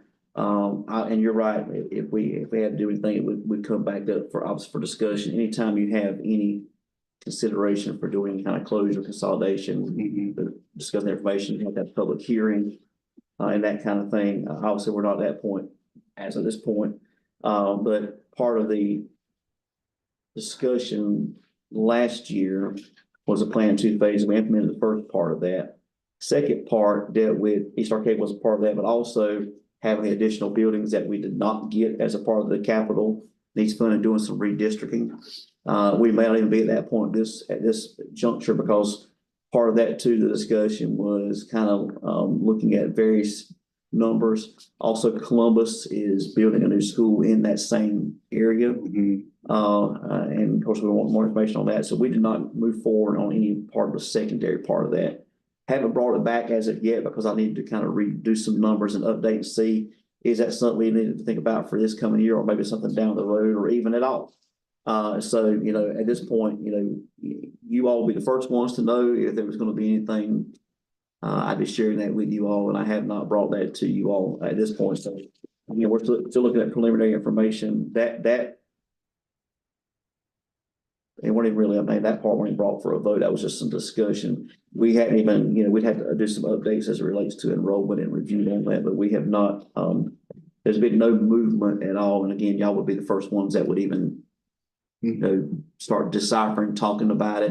And there's a whole legislative process we have to do if we're going to do something with that school. So in terms of last 2 things. Thank you for those answers. One is, I think you said something out some time ago about rotation for out-of-state travel for board members. Yes, sir. You sent that out. I think their schedule was made up. I couldn't locate that in my email. Are you able to share that with me again? I know I'll resend it. because there were some things that came out. I think some sessions are going to be available in March. Yes, I'm your board members training. So Yeah, I don't want that again. Sure. Send it to me. For whatever reason, I Googled it and I couldn't find it. The last thing is the information that you shared in regards to teacher surveys. I don't want to misquote and think I printed it out, and perhaps I didn't. It was in regards to Blaine County Schools being number 1 in the state in regards to satisfaction of teachers with administration. I want to be sure that I quote that right. It was one number was 91% satisfaction. The other was around 95 and some odd percent satisfaction. Do you remember that email? That is with the teacher work conditions survey from the previous year. Mhm. And we received that from, those folks that we were Did they in get, those two categories. did they give a number of people that completed that survey, or was it duplicative? Was it one time and then it This is locked out? they only have, it's a unique, the way they did this past time, used to be everybody had a unique code they used. But they actually sent the stuff to the individual's, email to do, so it is, they only can take it one time. How many people completed the survey? I'd have to see if they had that data for us, but I know that, Bladen has always had high numbers of folks completing that survey in the past historically. Mhm. I have to go back and see if they gave us a number of responses. So I could not fill out that survey for somebody else, nor do I even get the survey to fill out. I mean, so it's specific to those folks that population is targeting. Right. Again, I could go back and see, or I can call them to Raleigh so they can give us our number of responses. I thought the numbers were very, very impressive. Very impressive with satisfaction of, administration. Very impressive. I think it was something to be commended. It is. But whenever I come into a meeting, as an elected official, I don't come in as Anthony Thomas, I come in as We the People, District 1, Bladen County. And in conversations, believe it or not, well, not believe it or not, but teachers actually reside in Bladen County, and those are some of the folks that elect us, so we in essence report to them as well. And so some of the things that they've shared have been polar opposite of what the survey says. Their displeasure with a lot of things. And so to see that and to see that we were #1 in the state and in conversations is something completely different. Sometimes you have a little gray area, but this is no gray. It is completely opposite. It's almost as if it's icy hot, oxymoron. So it's just a bit of confusion. I see the data is there, but then the real conversations say something opposite. So here's what I'll tell you about surveys, and I deal with it for 30 years, okay, in my former life. What people put in the system is way different than what they'll tell you in the public. Right. You know, that's just gone. That's what I was getting to. Yeah, so what what happens is we're trying to satisfy a number for whatever reason. If it's a company number, it's whatever, but when they get you to the side, they unload on you. Right. Okay. So in my past experience was we need to know what good is and we need to know what bad is. Exactly. And we need to understand what it don't feel, because here's the deal. Here's what everybody thinks. Superintendent gets that code. He knows I took the survey. He don't know that. They didn't know. I didn't know that when I got it. So if you want to air it out, that's your chance. Okay, to put your facts, what it looks like, because here's the thing, if I don't know and I didn't know, and if I couldn't fix it, then the only way I knew was if I got the information in order to fix it. So you have to go through and you have to create action plans. What's your top performing 3 items? What's your lowest performing 3 items? You take those 3 and you put them over here and you build off of that. You have meetings with your people. You have meetings. You have with folks or different. If it's cashiers or department supervisor, whatever that looks like, and you try to balance or you get some consistency and you build your plans off of that, and you work through that process. So the numbers look great. But what happens is when you get out to the ball game or you get to the wherever it's at, hey, come over here. This is going on. That's going on. This is going on, and there's this retaliatory deal. Da, da, da, da. Give it to us in the survey. Tell us. Give us the information. It's a number. You're attached to a number. It doesn't come back and says that 2, 3, 4, 5 is, Mr. Singletary teaches second grade at whatever. That ain't how it rolls. I mean, but people, they hide behind the survey and they don't give us the real facts. And then when we get it, we feel really good about how we look. Right. But then they're out here, going between us. So, give us the information that we need. If it's out there, give it to us. And because it's being talked about, just like you talked to it about, I'm talking to it about all the way down the line here. So give us the information we need. If it's something that's pliable and it's something that needs to be addressed, and we get that information back to the superintendent, district staff, they take it, they mold it, they fix it, and they, obviously, see where it goes and report and accountability. That's where it's at. But I think we all try to give, a good listening ear, Right. with a lot of things that we do. Mhm. And there's some things out there that are very valuable, as to what they're saying. And there's some things, you gotta take like a grain of salt. It's just the way it is. So, but that's what surveys do. We try to reach a high number, which is fantastic, but we don't always get the truth or the feedback that we need to fix things. But we do hear it in the community. We hear it in the schools and things like that. So it's great that we have them, but it's not all great when you don't get the information needed to fix what needs to be fixed out there on a whole process. So I mean, I'm happy that we're participating. I'm not sure that we're always getting the right information we need so we can turn it around. Yeah. And because everybody's going to come to you from a school and they're going to tell you about this one and that one. But I mean, you can't get caught up into those things because it's got to be, because everybody's got their personal opinions against anybody. And if you go out there and it's, well, this is that, and you start investigating everything that's going on, which is not our job as board members. Our job is to listen. Mhm. Our job is to push back, because I'm an elected official, but I don't know what goes on in its entirety. And when you insert yourself into an investigation of what's going on inside of a school, then you make it difficult because you're that one person. And I can tell you, Paul Harvey, there's always the rest of the story. Okay. And we don't always get that because we're going to get the negative side, and you don't hear a lot of positive because it's not in our human nature to give a lot of positive. It's very difficult to get that part. So when you get the negative, everyone's like da da da da, and then next thing you know, you've inserted yourself into an investigation. And I think you guys heard in Raleigh, and I did on my first day, was we're not investigators. I think, From that standpoint. So I'm just saying, I appreciate surveys. They're great, but give us the feedback in the survey and not worry about the repercussion. Let's worry about what we're not doing to fix the problem. right, I would That's 100% agree with you. Sure. I don't think that we're in a position, just to make sure that it's clear, Mm, that we're all aware that we're not to be involved in the day-to-day operations. Right. And that we're also not deputized to do Right. self-investigation. So we're Sure. well versed in that area. However, we do have a party of people that we respond to as elected officials. We have to be sure that we have a listening ear and that we're attentive to the needs and to hear some of the concerns of folks that we represent, and then to see a survey that says something completely different. So Absolutely. then that raises the question with professional judgment. Wait a second, is this truly a depiction? Is this number skewed? Did 100% of individuals complete this? Or I understand that folks will come to you with different things and they're going to give negative items. No one, I will assure you this, not one person ever has come to me, whether I was a state employee, whether I was with a nonprofit or in this capacity, and said, I 100% love working at Bladen County Schools.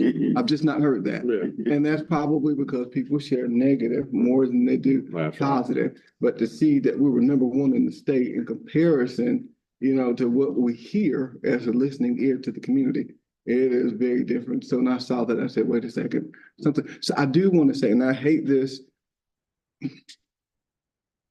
when it comes to surveys, people are very, very selective as to what they share with the survey, especially when they're electronic, solely because of the premise of, I don't know, IP address or some other things. People are paranoid. Mhm. When you have tech savvy people, they feel that there's a possibility that they could be retaliated against. And it's unfortunate for you that you do have the IT background. And so because you have that background, folks probably think you're a lot smarter and have a lot more capability than you do have. But sometimes people are a little resistant. I have, with surveys, I have filled them out with my left hand versus my right hand, so they couldn't recognize my handwriting. I have gone to somebody else's computer and filled out a survey so they couldn't trace it back to my. So there are things, you want to be honest, but sometimes people don't always feel, and it may be their own paranoia. It may be nothing that you've done. It may be, it's not like, I don't think you have the time to say, "Ooh, ha, ha, I'm going to get them." But some people just feel that when they're not going to be honest. And so until they're completely honest and bring forth their complaints the correct way, then we can address it. Yeah, I as think there's a board. lot of perception out there, and perception is not always reality when it comes to different things. So,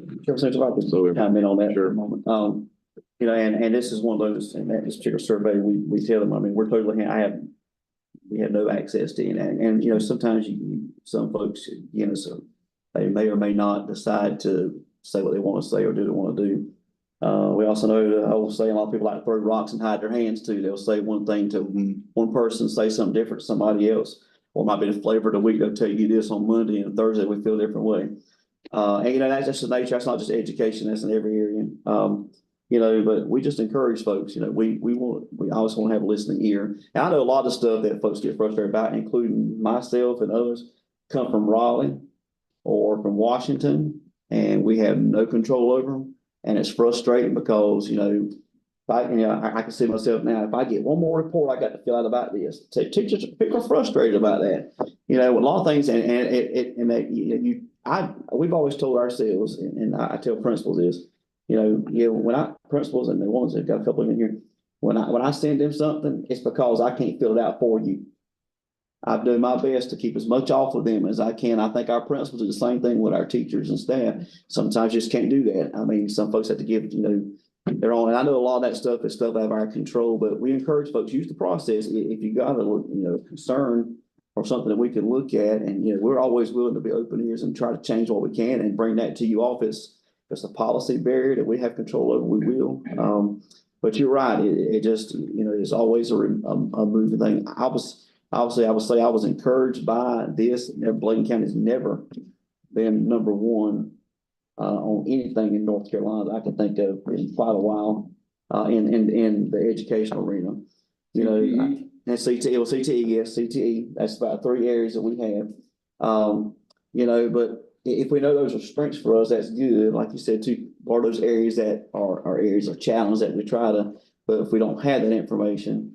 But, we just encourage folks, and we've told in our conversations with leadership is that, be quick to listen and slow to speak, just as the word of God tells us. Sometimes you need to listen more than, because, a lot of times, you can hear that, but also, we may take a cross section of 5 folks in the same building, and it goes back to that perception.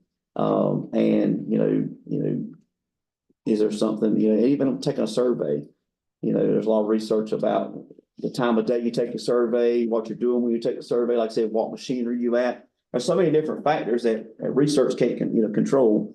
But, like I said, obviously, if you all have things brought to you, make us aware of that. We'll study it, bring information back to you all. But I think that, I was encouraged by this. I do know there's always those anomalies, but I'll find out. We'll get information about a number of responses that we had. But I believe that school leadership and instructional. Said 270. That counts most of our certified people, then, doesn't it? Yes, it was 270. I sent you. Okay, all right.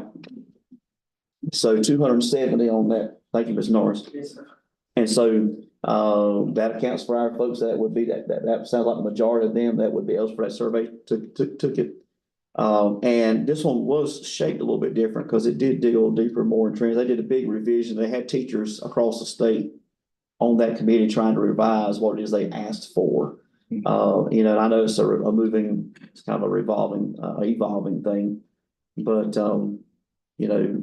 the authentic part of it is that, we want to be responsive when we hear things and things that are in our control and premise to do something about or address or work through, we want to. But like we say, we encourage folks to use the process that, that we can do that and make sure we address whatever that is, whether that be a parent, whether that be a student, faculty member, staff member, board member, superintendent, whoever, that they know. We try to educate folks too on, to go through this process. When an issue happens at a school, it's my belief and it's the board's policy that, that it starts at the principal level, give that principal opportunity to respond to that. It does no good for me to intervene on something. I don't have all the information. So we try to take that to that process. And I think, when Parents' Bill of Rights came out, we, put more things in there. I think that takes even more work as we, something I'd love for us to do. Open house, you try to capture folks. There's so many things going on, but some kind of peer orientation at the beginning of the year, whether that's by school or we do pockets of it across the district in different places, to kind of go through, remind these are your rights, these are your process. If you have this concern, make sure you go through this. And more just put it out there that we actually talk them through what that is, so they understand that even more. Wow. Go ahead, sir. I usually don't say a whole lot in these sessions, these matters of interest, but, I've learned in my old age that the more you talk, the less people listen. So I've tried to say a whole lot less as I've gotten older and listen a whole lot more. You could be perfect. And granted, we're not, none of us. You could be perfect. You're gonna have your naysayers. Somebody'd find something wrong. I had an incident happen. I won't even describe it to you. Last summer, involving myself, and my daughter comes up to me and it was great. We were all happy and tickled with some things, and she said, "Daddy, what do you have to do?" And I said, "Baby, it don't matter what you do. There's always gonna be those that's gonna beat you down. You can be perfect." I hear a lot of good. Maybe it's different parts of the county. Maybe some areas think we're not so good, and other areas think we're pretty good. I hear a lot of positives. And I'm proud of you and our school system and whoever earned those high scores for what you did. Don't be discouraged by the naysayers. You're always gonna have them. Just be strong, be bold, be fair, firm, and consistent. Thank you. Just to add to that, thank you so much for those words of wisdom, Mr. Benton.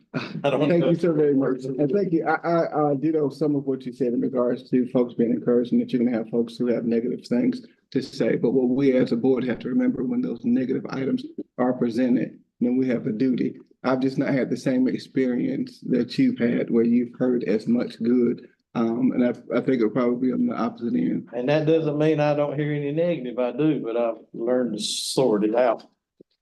I think a little better as I've gotten older. So we'll move on to board chairs. Go ahead, Steve. I have something. Has there been any recent talk about closing down the Clarkton School of Discovery? No, sir. Okay, I'm just hearing persistent rumor. I just want, and I didn't think so, but I just wanted to ask, just so I can say that I asked. That's all. Go ahead, Mr. Rowe. I've been getting complaints about the, kitchen, equipment not being safe.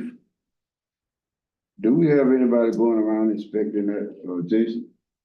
We do have, The kitchen, equipment. I think they said the high schools, two high schools have pretty good equipment and Tar Heel. there is a team member on maintenance that is designated for child nutrition. It is a specific site, Mr. Rhoda, that was having a challenge. They said, steamers, warmers or something like that. I can't remember all that. I'll have Miss We're in a war. I'll have Miss O'Brien check with the cafeteria managers to see where we are, and then we'll get those checked out. And I was wondering also, the finance lady is not here tonight. No, sir. I was wondering if she had enough money to do that. I was looking at her budget and we capital outlay thing, and we may have enough money to fix out. You think so? That would, and there's two ways, it could be a capital outlay expense, or they also have, and we've gotten these before, equipment grants through the state's child nutrition. So that's something we could also look. But I'll get Ms. Bryant checking her managers, and we'll see where those issues are, and we'll get it checked. Mr. Edwards. I spoke with, Coach Allen, got some obstacles over at West Clayton. Pretty much, she's gonna need some equipment, maybe some help over there, so I hope he gets all the support he needs. I think he's looking for a tractor, on the moose and around on Linfield. My conversation with him was put a work order through the AD. We'll see where that goes, but just a point of notice there. On that part, and I know we're working on different things at both parts. I know there's been a plumbing concern that was also, that we're looking into. I know Miss Brown's in the middle of it, so I know she'll make it happen. She's on it. board report, and I'm gonna reach out to some fellow chairs and just kind of get a better idea of what they do in their meetings. Kind of give some more continuity with a board, what a board chair reports looks like or should look like. But you know, I just want to congratulate our schools. And I know I talked about it in the beginning, but I think you got to talk about it all the time because that's about, if you want to talk about positive and the kids and the smiles on their faces and the parents and the Beta Club experiences and the fact that there probably a lot are going to nationals in Florida to stay in the Gaylord here in the summer. I know there'll be a lot of folks out raising money and different things. So I challenge everybody to support those programs to get them where they need to go and take care of them because, man, they've worked hard. There's a lot of hard work into that, a lot of long days, long hours. You know, you put that into coaches and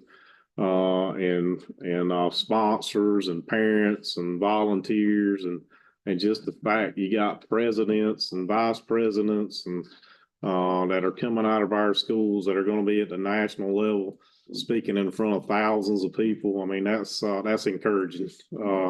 We should all be out and support and singing the praises for everybody we got in our schools. So I appreciate everybody that's involved with what's going on there because I can tell you we stood out.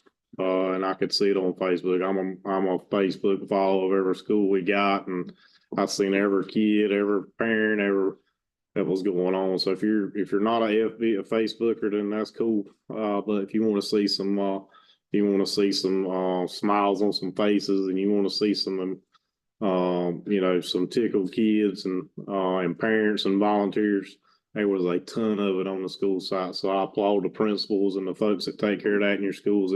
It's being seen and we appreciate it. So Superintendent, moving on to you, Superintendent report, sir. Thank you, Chairman, Secretary, board members. Just a few things. As you all know, we've had a year for inclement weather. And we're hopeful that's it, but our weather around here, we don't know. So we've actually exhausted all 5 allowable remote learning days that are given to us. In fact, that Friday we were out, we had to use a built-in day in the calendar. So we use the instructional hours model versus the days that we have some time built. I think we have about 3 more days or so built in the calendar. We hope we don't have to use them. If they get exhausted, we then start looking at teacher work days. And then, yes, you did this years ago, but you can go to school on a Saturday as long as there's only been 4 days of school that week. You can't go on Saturday if you've been 5 days. So we'd have to have a lot of days out. But I just want to kind of make you aware. I'm not sure that option is going to be available to us next year. That kind of started when we had the issues with COVID, and they kind of carried on those extra days. So that's kind of where we're on this. The Power School data breach, we mentioned that last month. What Power School is going to be providing those folks who have been affected, just credit and identity theft monitoring for 2 years. We're still trying to get a list of who in our district actually are the ones. Mr. Bell's been working closely with them. We do know that New Hanover County has their board put a request in, I think they met last week. And the North Carolina Attorney General has already acknowledged that, and he's going to be conducting an investigation on behalf of the state. So there may be something there for school systems as well. So we'll keep a watch on that. I want to mention 2 Senate bills that have been filed that I think that are relevant to us. First one is, and I'll send you all copies of these tomorrow. Senate Bill 48, which is access to sports and extracurricular activities. If the premise of this bill is to require school districts to provide homeschool students and private school students an option to participate in sports. Right now, the board's policy is we do not allow that in our district, but that's been a board's option in the state. And even if their school has sports, so that they have a football team, a soccer team, a basketball team, if they're in East Bladen's district and East Bladen has a basketball team, if this passes, they can try out for East Bladen's basketball team. And so that's one to watch at this point. a lot of interest because it's kind of happened in a couple different states. Senate Bill 55 is student use of wireless communication devices. If this was to come to fruition, it requires school districts to adopt a policy to prohibit students from using, display, or having a wireless device, cell phone, et cetera, turned on during instructional time. And so that's one to watch. There'll be some things around it as well. Just a few other things, some dates that we've got. February 27th is our early release day, which is a required work day for staff, and 20th will be an optional work day. That day will be one of those that could be taken if we exhaust our time, but I don't think we'll do that, Lord willing, between now and end of February. Our Battle of Books, our first one actually happens on the next board meeting date, and I'll send these dates out to you in email as well. Battle of Books Middle School is on March the 10th. That's our next board meeting day as well. That'll be at BCC starting at 9 o'clock. And then on that Friday the 14th, will be our elementary Battle of Books, and we always have a good, enjoyable time with that. There's a couple of things that have been sent out on the School Board Association. You all should have received those. One is what they call the regional lead session, and that's a regional discussion of board members. Last time the Sandhills actually got canceled. And so if you're interested in potentially attending that, it's from 3 to 5. This will be outside of the board member travel because this is a regional thing. And so if you're interested in attending that, if you let Ms. Johnson and I know, we can get you registered. I'm not sure if the cutoff is Friday. What date was that again? It's March the 11th. It'll be in Cumberland County at their Educational Resource Center. So if you're taking 87, hop off on Gillespie Street exit. Once you get off, it's an old school. It used to be, they've redone that. Right. So that's where that meeting's going to be at from 3 to 5, March the 11th. So if you're interested in attending, let us know and we'll get you registered for that. By Friday? You said by Friday? By Friday if possible, yes. Also another one, I know that Mr. Kwiatkowski asked about this the last time. They do not have a lot of trainings online. They're going to have one this time. The School Boards Association Law Conference for the spring is going to be online. And so it's April 3rd and April the 4th. I think they go from like 8 to 1. So, let's take a unique login. So if you're interested in attending that online law conference, let Ms. Johnson and I know about that. We'll get you registered. And if we could do that by Friday as well, that would be helpful because I know sometimes those seats fill up and they'll close registration. Yeah. So that's April 3rd and 4th, School Board Association Law Conference, and that is online. So, and I think that if you register for that and you're not able to be on simultaneously, the materials and all are available after the fact if you register. And so you'd at least be able to get the materials and things on that as well. Just a reminder of our joint meeting with the trustees. That'll be on the 17th at 6. Probably engage about an hour, what they was mentioned. And we'll still be in the BCC library, but we'll actually be on the first floor, not the second floor. Their conference room that their trustees meeting is not large enough for all of us. So you all, some of our district admin will be present. That'll be at 6 o'clock on the ground floor of the library building. So that's the new building. If you drive by the college that has the round, we'll be in there starting at 6 o'clock and it'll begin with some light refreshments. And like I said, once I get the document for Dr. Lee, I'll share that out with you all for that meeting. And we'll get the notice out tomorrow of the special call meeting.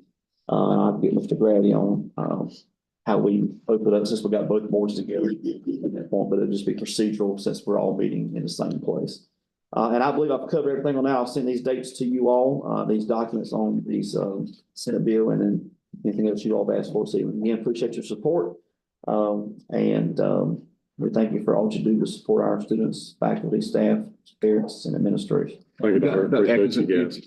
If you, I know you probably have been following, I've just been, obsessed with it. I've tried to find information online and everything is conflicting as it relates to possible changes with the Department of Education. Yes. And how that's going to affect us as a state and then locally as well. If you hear of anything of any value, because there's so much information out there, I don't know what's true. So it's not, if you could filter that down to us, that would be most appreciated. One thing we looked at and specific that is, there was a lot of discussion because U.S. Department of Ed actually manages a lot of our federal education dollars. Right. But one of the promising things that if it did dissolve, some of those funds were already in place prior to that department being formed. And so at some point, someone oversaw that or had those funds in place. Okay. So that was one thing that they told us in the meeting to kind of be encouraged by, that the funds predate the Department of Ed. I think what I've seen lately, they've been targeting like student loans, Mhm. and some things like that. They haven't done a whole lot with like Title I, 2, 3, 4, all those. things. But we'll definitely keep a watch on it and share that with you all, because, you know, the federal government's not gonna give us money, so somebody's have to have oversight over that. Right. Just don't know what department that will fall under, or if that's changed, but we'll definitely let y'all know once we had a little scare last week about federal money. It lasted for about 2 hours. We were had a stay in place, and we were gonna kind of freeze things till we knew what was going on, then it got released. But if there's any more developments on that too, that's kind of tied in with the same thing. We'll definitely share those with y'all. And our federal dollars sir. are still tied up. They're not gonna release them at all. Yeah. So. All right, can I get a motion on the floor to adjourn? Get a second. Second. All those in favor by saying aye? Aye. All opposed? Motion is adjourned. It's been said.